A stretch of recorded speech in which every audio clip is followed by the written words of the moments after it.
Hello friends, welcome to our channel. இன்றைக்கி நம்ம என்ன பார்க்க போகிறோம் அப்படின்னா, தமிழ்நாடு இன்ஜினியரிங் அட்மிஷனுக்கு வெயிட் பண்ணிகிட்ருக்கிற மாணவர்கள் எப்படி ஒரு காலேஜை சூஸ் பண்ணணும். ஸோ வெறும் பிளேஸ்மெண்ட்டை மட்டுமே பார்த்து சூஸ் பண்ணுற ஒரு காலேஜ் அது கரெக்டாக இருக்குமா அப்படிங்கிறத பற்றி பார்க்கலாம்.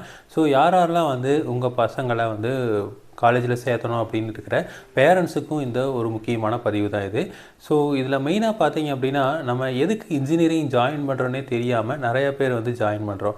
அதாவது இன்ஜினியரிங் அப்படிங்கிறது என்ன அப்படின்னா, ஒரு சொசைட்டிக்கு ஒரு கான்ட்ரிபியூட் பண்ணுறதுக்காக நம்ம படிக்கக்கூடிய ஒரு படிப்பு தான் இன்ஜினியரிங்.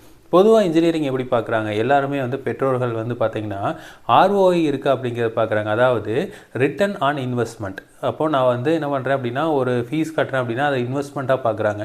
ஒரு வருஷத்துக்கு 1 லட்ச ரூபா கட்டுறேன் அப்படின்னா 4 வருஷத்துக்கு 4 லட்ச ரூபா. அந்த 4 லட்ச ரூபா கட்டுறதுனால நமக்கு எவ்வளோ ரிட்டர்ன் வருது, எவ்வளோ நமக்கு ஒரு வேலை கிடச்சிருது. அந்த வேலையில் ஒரு 20,000 ரூபாயோ 30,000 ரூபாய் மாத சம்பளம் வாங்குகிறோம். ஒரு வருஷத்தில் அந்த சம்பளத்தை எடுத்துடலாம், நம்ம கட்டின காசு எடுத்துடலாம். அதுக்கப்புறம் வரதெல்லாம் நமக்கு இன்கம்மு. ஒரு செட்டில் ஆகிறதுக்கு ஒரு வீடு கட்டி அதுக்கப்புறம் ஒரு கார் வாங்கி நம்ம நீட்டாக செட்டில் ஆகிட்டா அப்படின்னா ஒரு சாட்டிஸ்ஃபை ஆகிடும் அப்படிங்கிற மாதிரி தான் நினச்சிக்கிறாங்க. ஸோ இது இன்ஜினியரிங்கோட நோக்கம் அது கிடையாது. ஆக்சுவலாக நம்ம சுதந்திரம் அடைஞ்சதுக்கு பார்த்திங்க அப்படின்னா, நம்ம ஸ்க்ராப்லேருந்து தான் வந்திருக்கோம். அதாவது சுதந்திரம் வாங்கினதுக்கப்புறம் நம்மகிட்ட எதுவுமே கிடையாது. ஸோ எந்த ஒரு டெக்னாலஜியோ இல்லை எந்த ஒரு ரிசோர்ஸோ இல்லாமல் இருந்தது. ஸோ நமக்கு மெயினாக இருந்தது ஒரு ஹியூமன் ரிசோர்ஸ் மட்டும்தான். அந்த ஹியூமன் ரிசோர்ஸை வச்சுட்டு அவங்களோட பிரெயினை வச்சு நம்ம எல்லா ரிவர்ஸ் இன்ஜினியரிங், நிறையா வெளிநாட்டிலிருந்து நிறையா இன்ஜினியரிங் ப்ராடக்ட்ஸை வாங்கி அது எப்படி செஞ்சுருக்காங்க, அது என்னென்ன இன்னோவேஷன்ஸ் பண்ணியிருக்காங்க, அதுலேருந்து ஒவ்வொரு படியாக மேலே தான் இந்த அளவுக்கு வந்திருக்கோம். ஸோ இது எல்லாத்துக்குமே காரணம் ஒரு இன்ஜினியரிங் தான். இப்போ இந்த அளவுக்கு நம்ம நாடு வளர்ச்சி அடைஞ்சிருக்குது அப்படின்னா அதுக்கு காரணம் இன்ஜினியரிங் மட்டுமே தான். எல்லா துறையுமே பார்த்தீங்கன்னா இந்த இன்ஜினியரிங்கை நம்பி தான் இருக்குது. அப்போது நம்ம ஒரு ஃபஸ்ட் இயர் ஜாயின் பண்ணுறோம் அப்படின்னா நம்ம எந்த காலேஜில் ஜாயின் பண்ணுறது? அப்போ வெறும் பிளேஸ்மெண்ட். ஸோ 4 வருஷம் படிக்கிறீங்க இல்லை ஒரு 3.5 வருஷம் படிக்கிறீங்க, கடைசி ஒரு 6 மாதமோ இல்லை ஒரு வருஷமோ இன்டர்ன்ஷிப்க்கு அனுப்புகிறாங்க. அதில் ஒரு 20,000 ரூபா நமக்கு ஸ்டைஃபன் தராங்க. அதுக்கப்புறம் 30,000 ரூபாயோ 40,000 ரூபா மாதம் சம்பளம் தராங்க. நம்ம செட்டில் ஆயிரும் அப்படிங்கிற தாட்டோட படிச்சிங்க அப்படின்னா நம்ம சொசைட்டிக்கு வாட் வி கான்ட்ரிபியூட். ஸோ இந்த சொசைட்டிக்கு நம்ம என்ன கான்ட்ரிபியூட் பண்ண போகிறோம், இதுக்கு இத்தனை வருஷமாக கான்ட்ரிபியூட் பண்ணதுனால இவ்வளோ பெனிஃபிட்ஸை நம்ம அனுபவிக்கிறோமே, இனிமேல் நம்ம என்ன கான்ட்ரிபியூட் பண்ண போகிறோம். ஸோ ஒவ்வொன்றும் சின்ன சின்ன இன்னோவேஷன் தான். இப்போ ஒரு அக்ரிகல்ச்சர் எடுத்துக்கிட்டிங்க அப்படின்னா, அக்ரிகல்ச்சர் முன்ன மாடு உழுதுட்டு இருந்தது, அதுக்கப்புறம் டிராக்டரு, அந்த டிராக்டர்லேயே இப்போ அட்வான்ஸ்மெண்ட்லாம் வந்துடுச்சு. இப்போ பார்த்திங்க அப்படின்னா உரமெல்லாம் கையில் தெளிக்கிறது கிடையாது. ஸோ முன்ன உரத்தை கையில் தெளிச்சிட்டு இருந்தாங்க. அதுக்கப்புறம் ஒரு ஸ்ப்ரேயர் மிஷின் வந்தது. இப்போ ட்ரோன் தெளிக்குது. அப்போ ஒவ்வொன்றும் என்ன ஆகுது, இன்னோவேஷன் பண்ணிகிட்டே இருக்காங்க. அப்போது நம்ம சொசைட்டிக்கு இந்த கான்ட்ரிபியூஷன்லாம் போயிட்டே இருக்குது. அப்போது அதே மாதிரி நம்ம என்ன கான்ட்ரிபியூட் பண்ண போகிறோம் அப்படிங்கிற நோக்கத்தோடு தான் நம்ம இன்ஜினியரிங் படிக்கணும். நீங்கள் கான்ட்ரிபியூட் பண்ணீங்க அப்படின்னா மணி ஆட்டோமேட்டிக்காக உங்களுக்கு வந்துடும்.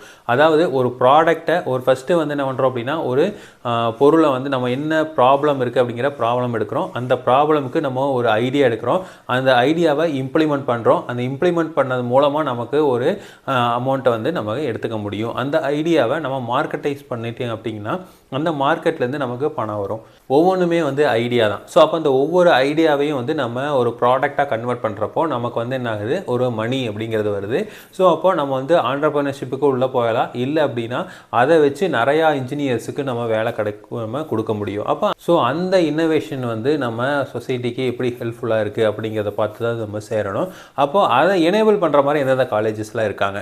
ஸோ அப்போது ஒரு ஃபஸ்ட் இயர்லேருந்தே யாரெல்லாம் நமக்கு ப்ராஜெக்ட்டுக்கு அலோவ் பண்ணுறாங்க. ஸோ என்னென்னலாம் அதுக்கு உண்டான ஸ்கீம்ஸ் வச்சுருக்காங்க. நீங்கள் வெப்சைட்டில் போய் பார்த்தாவே தெரியும். நம்ம இந்த இயரில் ப்ராஜெக்ட் டிஸ்பிளே பண்ணியிருக்கோம், இவ்வளோ ப்ராஜெக்ட்ஸ் நடத்துகிறோம். அந்த மாதிரி ஒவ்வொரு காலேஜ்லேயும் வெப்சைட் இருப்பாங்க. இல்லை நேரில் போய் கேட்குறப்பவே நம்ம இந்த மாதிரிலாம் ப்ராஜெக்ட்ஸ் வந்துடும். இப்போ எங்கள் பசங்க இத்தனை பேர் ஸ்மார்ட் இந்தியா ஹேக்கத்தானில் வின் பண்ணியிருக்காங்க. நிறையா ஹேக்கத்தான்ஸ் நடக்குது. ஸோ கவர்மெண்ட் பார்த்திங்க அப்படின்னா நிறையா ஹேக்கத்தான்ஸ் நடத்துகிறாங்க. அதாவது ஸ்மார்ட் இந்தியா ஹேக்கத்தான்ஸ் நடத்துகிறாங்க.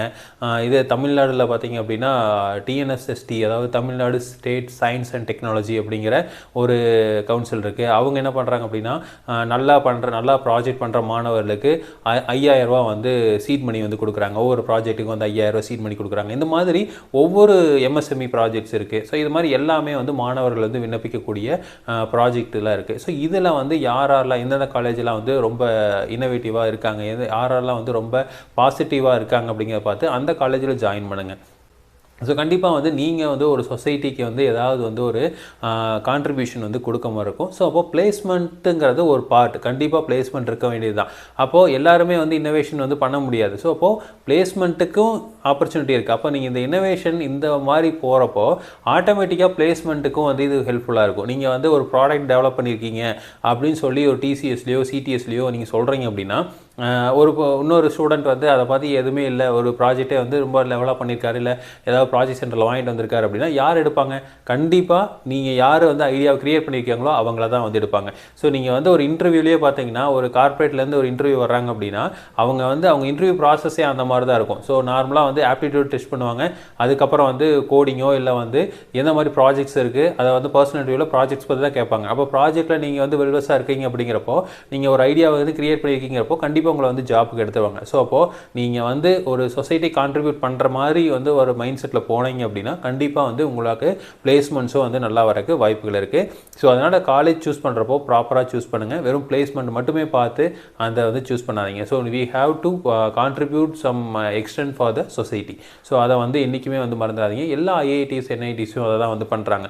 எல்லா ஸ்டூடெண்ட்டும் பார்த்தீங்கன்னா ஐஐடி என்ஐடியில் இருக்கிறவங்க ப்ராஜெக்ட்ஸ் நிறையா பண்ணுறாங்க, நிறையா ஃபண்டிங்ஸ் ப்ராஜெக்ட்ஸ் எல்லாம் வந்து பண்ணுறாங்க. ஸோ அது மூலமாக அவங்களுக்கு அமௌண்ட்டும் வருது, அட் த சேம் டைம் அவங்களோட அறிவும் வந்து வளருது. ஸோ இந்த மாதிரி வந்து எப்போ வந்து நம்ம திங்க் பண்ணுறோமோ அப்போ தான் வந்து நம்ம சொசைட்டியும் வந்து டெவலப் ஆகும். நம்ம 400 காலேஜஸ் இருக்குது அப்படின்னா அந்த 400 காலேஜஸில் இத்தனை இன்ஜினியர்ஸ் வெளியே வராங்க. ஸோ அப்போது எத்தனை ஐடியாஸ் இருக்குது, எத்தனை ப்ராடக்ட்ஸ் வந்து வெளியே வரப்போகுது.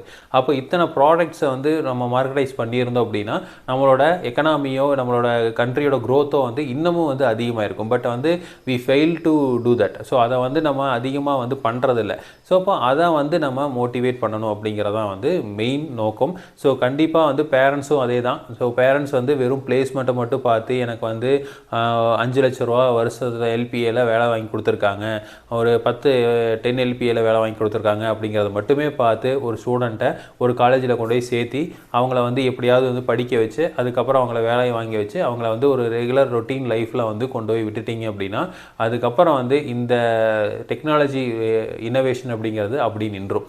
ஓகேங்களா? ஸோ இப்போ நம்ம அடுத்த லெவலுக்கு போயிட்டே இருக்கணும். ஸோ எல்லா கண்ட்ரியுமே வந்து அந்த டெக்னாலஜி ரிசர்ச் இன்னோவேஷனில் வந்து டெவலப் ஆகிட்டே வராங்க. ஸோ இப்போ அதுக்கு ஈக்குவலாக வந்து நம்மளும் வந்து டெவலப் ஆகணும். ஸோ இப்போ அந்த மாடர்ன் சொசைட்டிக்கு ஏற்ற மாதிரி நம்ம வந்து டெவலப் ஆகணும். இப்போ நிறையா வந்து எஜுகேஷன் பாலிசியும் மாற்றிருக்காங்க. நியூ எஜுகேஷனல் பாலிசி NEP வந்திருக்கு 2000 அப்படிங்கிறது. ஸோ இதெல்லாமே வந்து இந்த பாலிசியெல்லாம் வந்து பழைய பாலிசியில் இருக்கிற பிரச்சனைகளை வந்து திரும்ப வந்து என்ன பண்ணுறாங்க அப்படின்னா ரிவைஸ் பண்ணுறாங்க. ஸோ இதில் NEPயில் நிறையா ப்ராப்ளம்ஸ் இருக்குது அப்படிங்கிறது நிறையா கல்வியாளர்களாக சொல்கிறாங்க. ஸோ அதை வந்து நம்ம அதில் இருக்கிற பாசிட்டிவ்ஸ் மட்டும் எடுத்து நம்ம அதை கொஞ்சம் இம்ப்ளிமெண்ட் பண்ணி பார்க்கலாம். எல்லாத்தையும் NEP ஃபுல்லாக வந்து நம்ம தமிழ்நாடு ஃபுல்லாக அப்போஸ் பண்ணிகிட்ருக்காங்க. ஸோ NEP நம்ம இம்ப்ளிமெண்ட் பண்ண வேண்டாம்னு நம்ம சொல்லவில்லை. ஆனால் அதில் என்ன பாசிட்டிவ் இருக்கோ அதை இம்ப்ளிமெண்ட் பண்ணி நம்ம வந்து கொஞ்சம் டெவலப் பண்ணுறது நல்லாயிருக்கும். ஸோ இப்போ பிளேஸ்மெண்ட்டை மட்டுமே நம்பி நீங்கள் வந்து ஒரு காலேஜ் சூஸ் பண்ணாதீங்க. ஸோ ஃபஸ்ட் இயர் போய் படிக்கிறவங்க கண்டிப்பாக வந்து ப்ராஜெக்ட் இன்னோவேஷன் ஐடியா வந்து நம்ம கொடுக்குற மாதிரி ஒரு கோர்ஸ், ஒரு காலேஜ் ஒரு கோர்ஸில் போய் ஜாயின் பண்ணுங்கள். ஸோ இதே மாதிரி இன்ஃபர்மேஷன் உங்களுக்கு தொடர்ந்து வேணும் அப்படின்னு எங்கள் சேனலை சப்ஸ்கிரைப் பண்ணுங்கள். தேங்க்யூ.